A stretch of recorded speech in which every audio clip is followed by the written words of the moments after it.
Amigos e amigas, canal do Xavier, eu sou o Xavier. O mundo continua conturbado, muito conturbado, cada vez mais perigoso. Vocês vejam essa questão de Odessa. Foi feito um acordo que é bom se lembrar que a Ucrânia se negou a assinar com a Rússia. Portanto, o acordo foi feito separadamente entre a Ucrânia, a Turquia, as Nações Unidas e a Rússia, a Turquia, as Nações Unidas.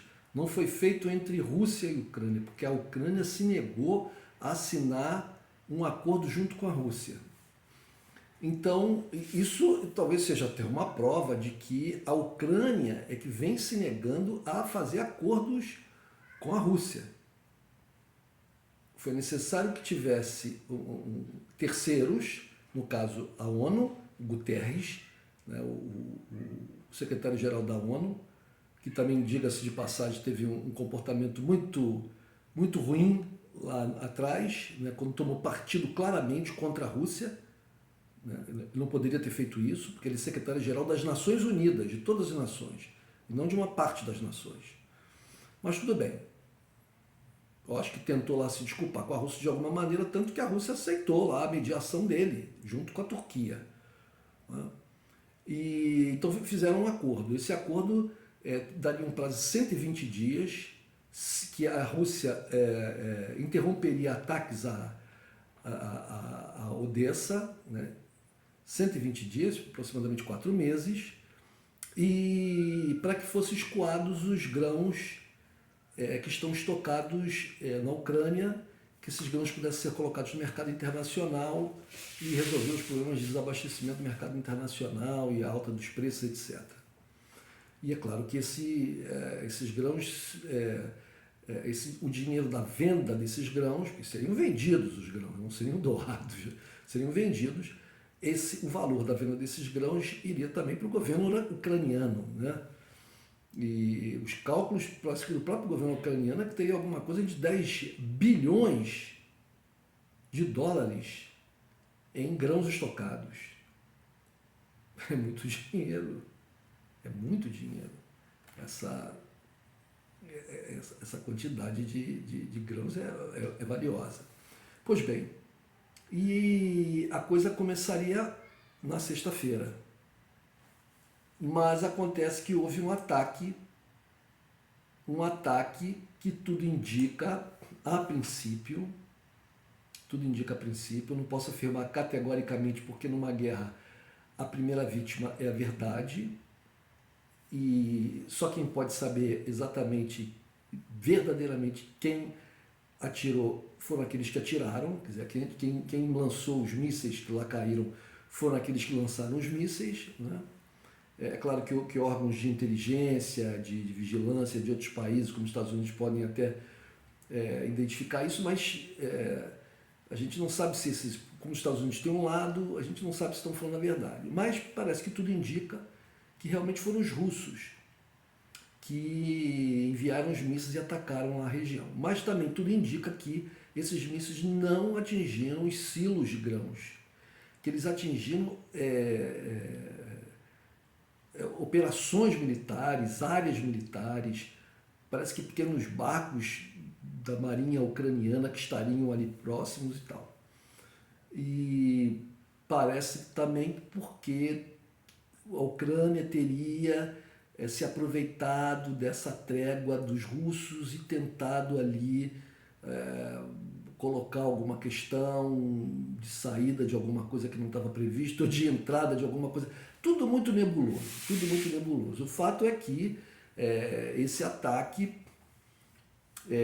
coloca, apesar da Turquia já de antemão ter dito que o que aconteceu não vai interromper a operação de saída dos grãos e tal, isso coloca ali um problema.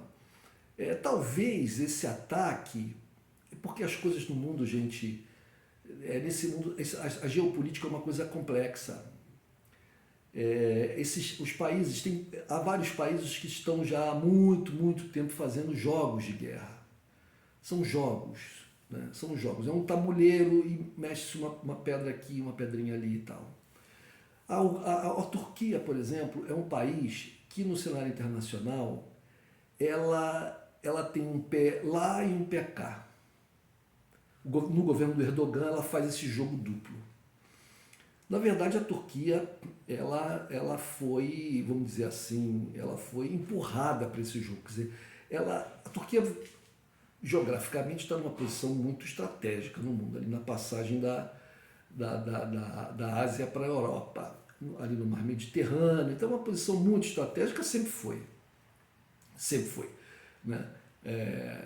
Na época do Império Romano, o que hoje a gente chama de Turquia era uma região importantíssima, tanto que teve lá a criação da segunda capital do Império Romano, que foi Constantinopla, né?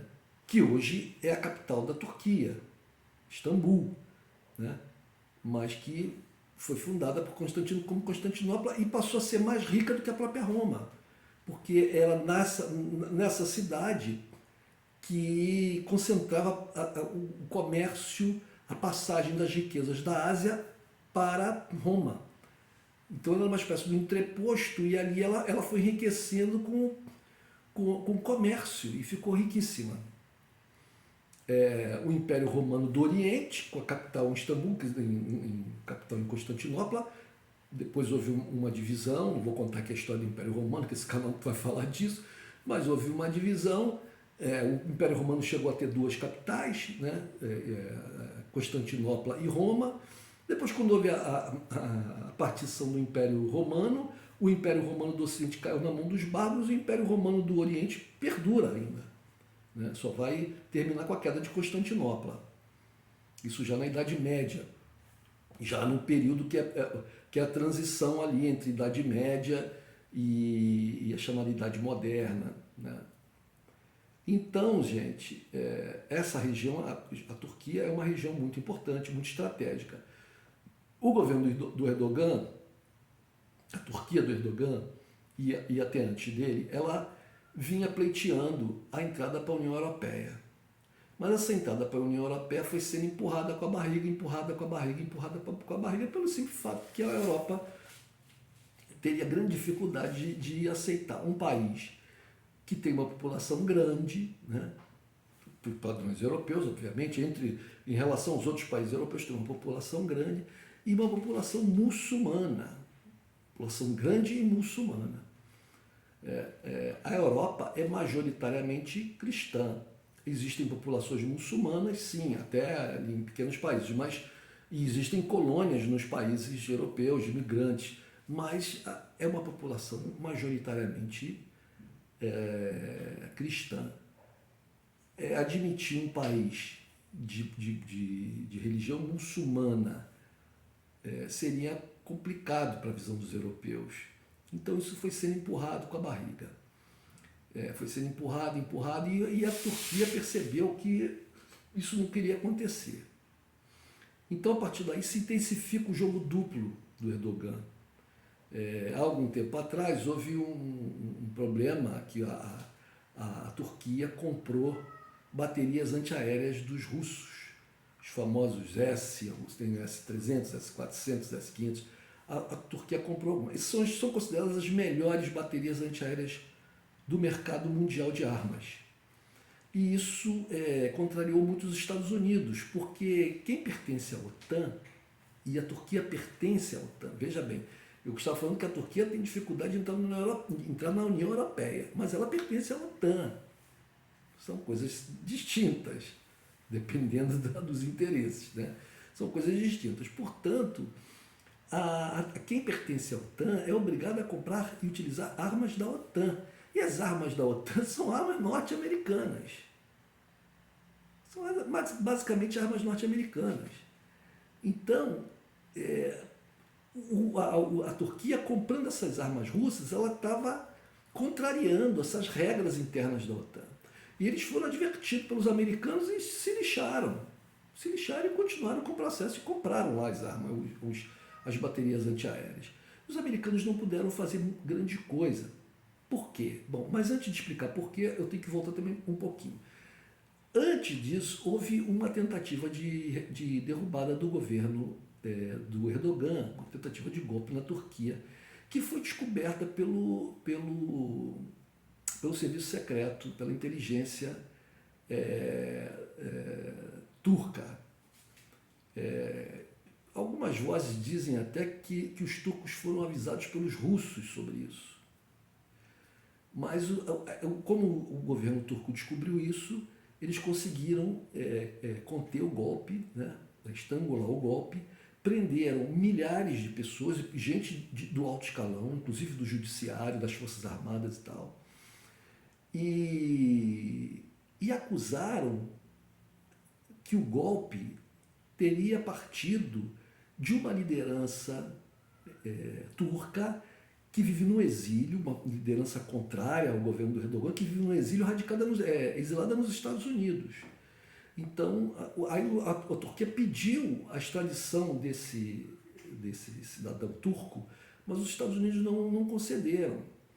Então, começou até o rumor de que esse golpe, que partiu da liderança desse exilado, teria recebido apoio dos americanos. E isso foi um período de muito estresse entre os Estados Unidos e a Turquia.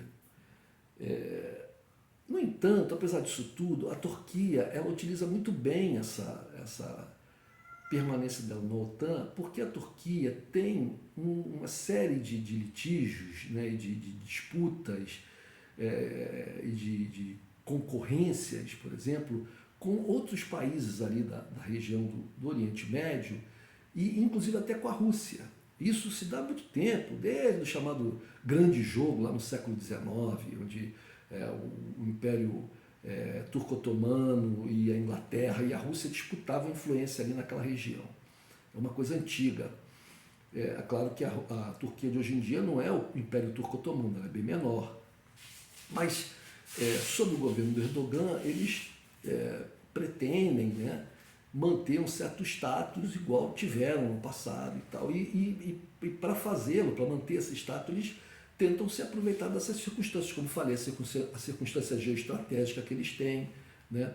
E essa capacidade da Turquia de mover peças no xadrez muito bem. Por exemplo, a Turquia foi instada pela Europa a impedir a entrada de navios de guerra russos no Mar Negro, que estavam fora, que estavam voltando para o Mar Negro. Esses navios, isso já na guerra da Ucrânia, porque esses navios iam dar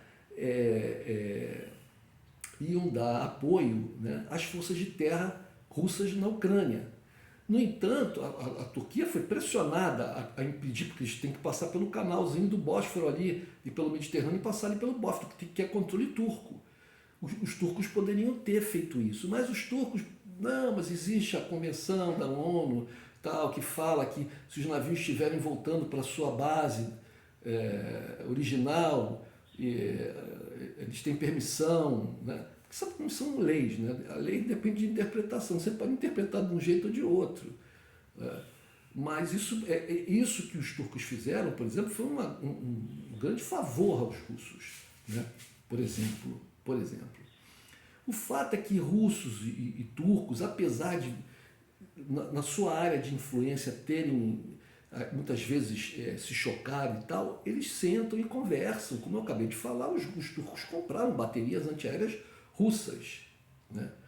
Por outro lado, há drones russos, drones turcos, perdão, que são utilizados pelos ucranianos contra tropas russas na Ucrânia.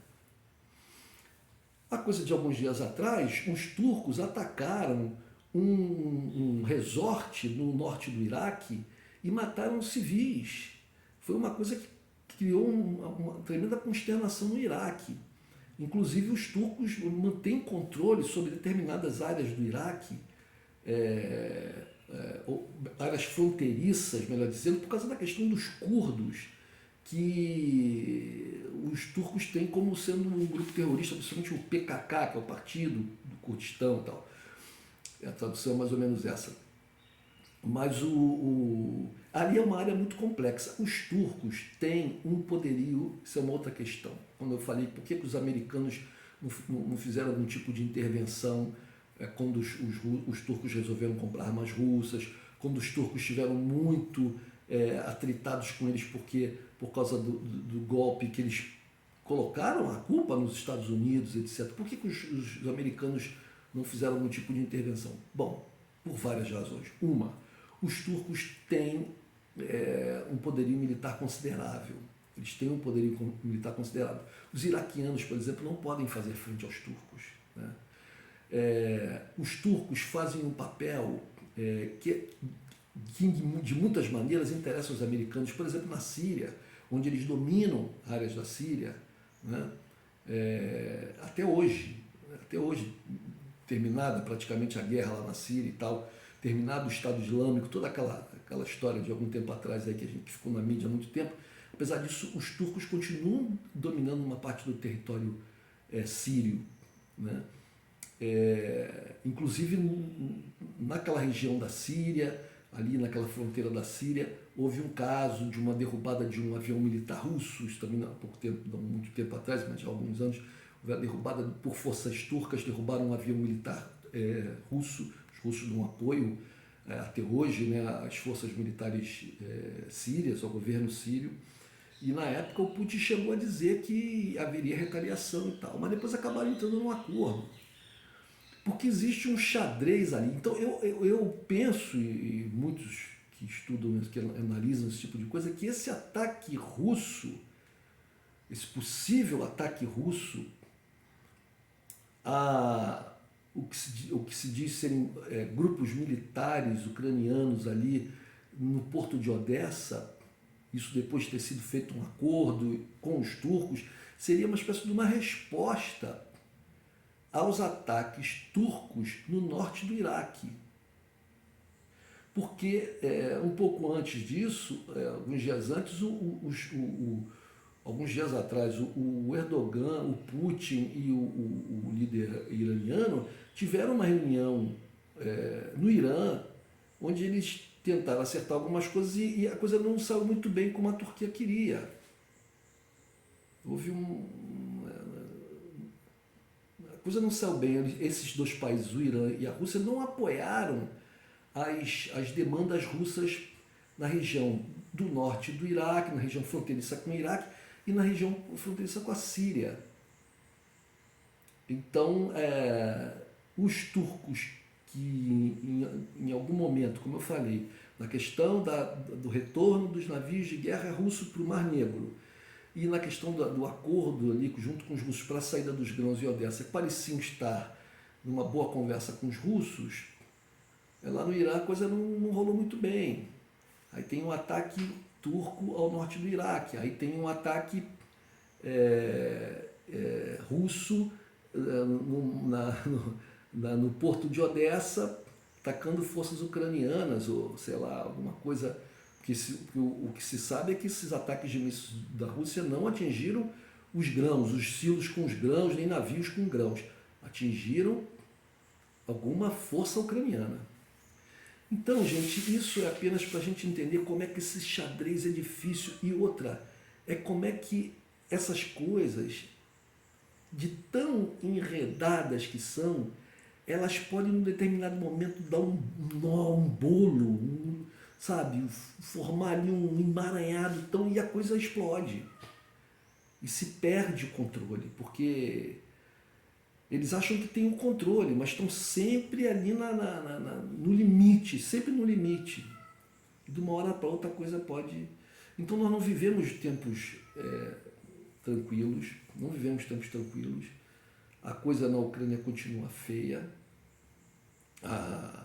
As questões na Europa, as pessoas lá estão vivendo sob tensão por várias razões.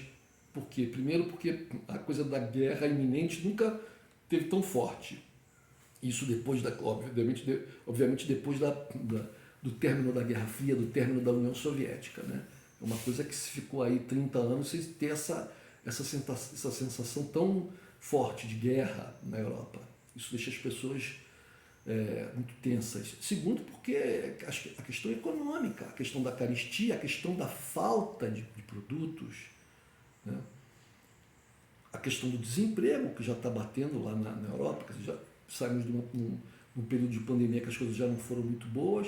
Aí você também tem outra pandemia, que é a tal da varíola dos macacos, que o pobre coitado dos macacos não tem nada a ver com eles, mas que está bombando lá. Por outro lado, os europeus estão preocupados com uma sétima onda de Covid, porque os números estão aumentando, ou seja, a pandemia continua, ela pode ter baixado a mortalidade, mas ela continua, então pode vir uma outra onda mais forte. Porque o vírus ele é mutante, ele pode, né, deixar para trás as vacinas que o contiveram até agora. Aí tem essa varíola dos macacos, que volto a dizer que os pobres dos macacos não tem nada a ver. Então na Europa está uma situação muito difícil. E a Europa é uma das regiões mais ricas do mundo. Se lá a situação está difícil, isso repercute no mundo inteiro. Fora a questão, como eu acabei de falar, que é a coisa da guerra, dos jogos de guerra. Esses países vivem jogando com a guerra. E a coisa, mas estão sempre no limite, a coisa pode arrebentar de uma tal forma que mesmo que não aconteça aquele cenário tenebroso que todos nós tememos, que é de uma terceira guerra mundial, uso de armas nucleares, etc., a guerra pode escalar para um nível mais alto e criar problemas terríveis, além do que nós temos, né, acima dos que nós temos hoje, como eu disse, carestia de produtos, falta de produtos, desemprego, fome, empobrecimento, etc, etc, etc. Ou seja, as coisas não estão indo bem ainda no mundo. Esperamos que melhorem.